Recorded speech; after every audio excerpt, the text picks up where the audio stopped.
Joshua chapter 22.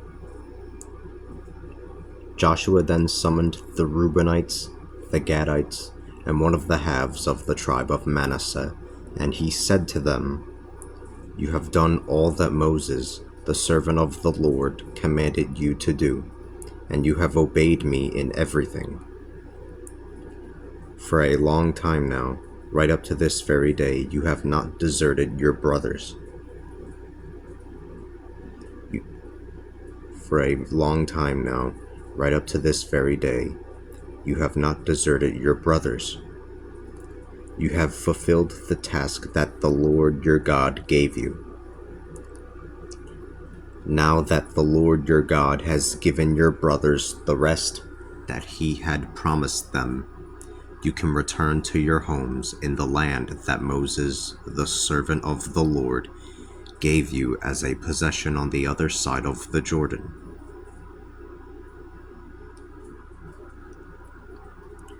Take heed to follow the commandments and the laws that Moses, the servant of the Lord, gave you, to love the Lord your God and to walk in his ways and to observe his commandments, holding fast to him and serving him with all your heart and all your soul."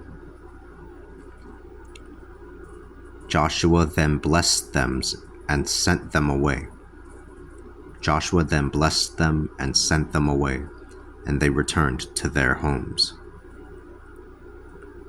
Moses had given Bashan to one of the halves of the tribe of Manasseh, while Joshua gave the other half some land among their brothers on the western side of the Jordan.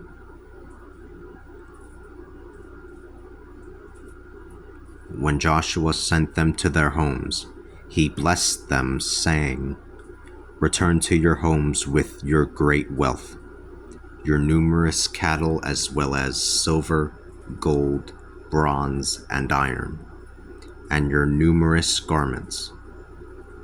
Divide the spoils from your enemies among your brethren." So the Reubenites, the Gadites, and one of the halves of the tribe of Manasseh left the Israelites at Shiloh, in the land of Canaan, to travel to the land of Gilead, the land they were to possess. They were given possession of it by the word of the Lord through Moses. When they arrived at Geliloth, near the Jordan, the Reubenites, the Gadites, and one of the halves of the tribe of Manasseh built an altar there beside the Jordan. It was an impressive altar, something to see.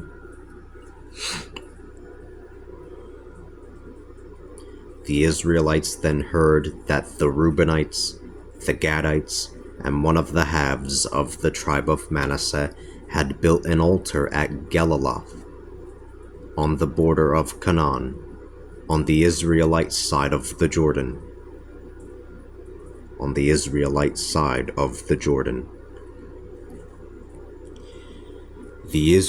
heard about this, and the whole assembly of the Israelites gathered together at Shiloh to go and attack them.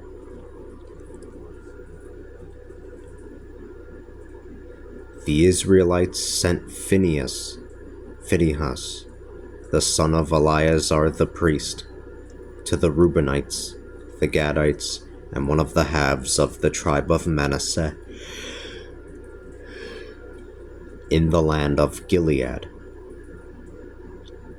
With him they sent 10 leaders, a leader for each of the tribes of Israel, each one the head of an ancestral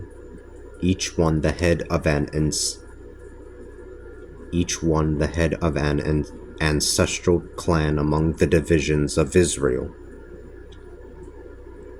They came to the Reubenites, the Gadites, and one of the halves of the tribe of Manasseh in the land of Gilead, and they said to them, "Thus says the whole assembly of the Lord, What is this treachery that you have committed against the God of Israel?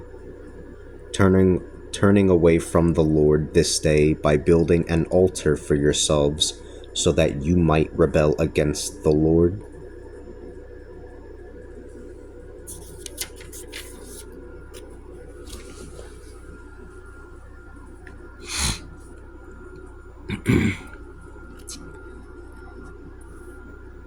Is the iniquity that was committed at Peor not enough for us? We have not been fully purified from it up to the present, even though there was a plague in the assembly of the Lord. Why do you turn away from following the Lord today? If today you rebel against the Lord, then tomorrow his anger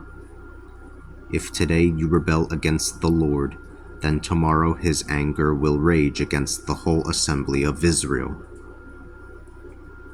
If the land in your possession is unclean, then cross over to the land in the possession of the Lord, where the tabernacle of the Lord is kept. You can share it with us. Only do not rebel against the Lord, and do not rebel against us by building an altar other than the altar to the Lord, our God. When Achan, the son of Zerah, committed a sin in regard to the things that had been dedicated, did not wrath come upon the whole assembly of Israel? That man was not the only one who perished because of his sin. So the Reubenites, the Gadites, and one of the halves of the tribe of Manasseh replied to the leaders of the divisions of Israel, "The God of gods, the Lord, the God of gods, the Lord, he knows. Let Israel know as well. If this has been an act of rebellion or treachery against the Lord, then may we not be saved today. If we have built an altar to turn away from the Lord, or to offer burnt offerings, or grain offerings, or to make peace offerings on it, may the Lord himself call us to account. No, we did this thing for fear that sometime in the future your descendants might say to our descendants, No, we did this thing for fear that sometime in the future your descendants might say to our descendants, What do you have to do with the Lord, the God of Israel? The Lord has made the Jordan a boundary between you and us. The Reubenites and Gadites, you have no share in the Lord. Then your descendants would have caused our descendants to stop fearing the Lord. This is why we said to ourselves, Let us prepare for it, and build an altar, but not for burnt offerings or sacrifices. Let it be a witness between ourselves and yourselves as well as let it be a witness between ourselves and yourselves, as well as for the generations that come after us, so that we might continue in the service of the Lord, offering burnt offerings and sacrifices and peace offerings before him. This way in the future, your descendants will not be able to say to our descendants, You have no share in the Lord. We said to ourselves, If they ever say this to us or to our descendants in the future,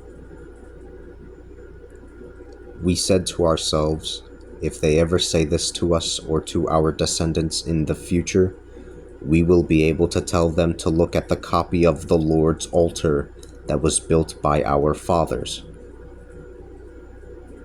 It was not for burnt offerings or sacrifices, but to serve as a witness between ourselves and yourselves.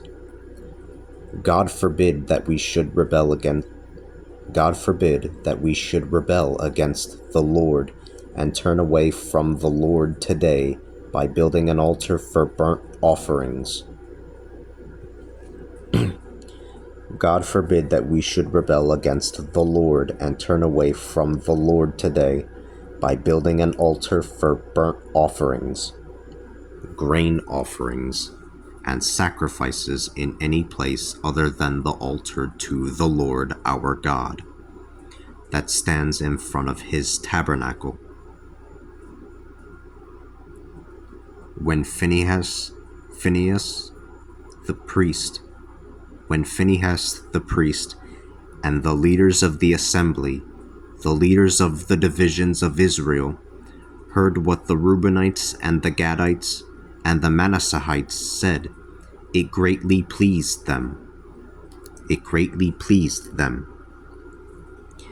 Phinehas, the son of Eleazar the priest, said to the Reubenites, the Gadites, and to the Manasseites, today we are sure that the Lord is with us, for you have not acted unfaithfully against the Lord in this matter.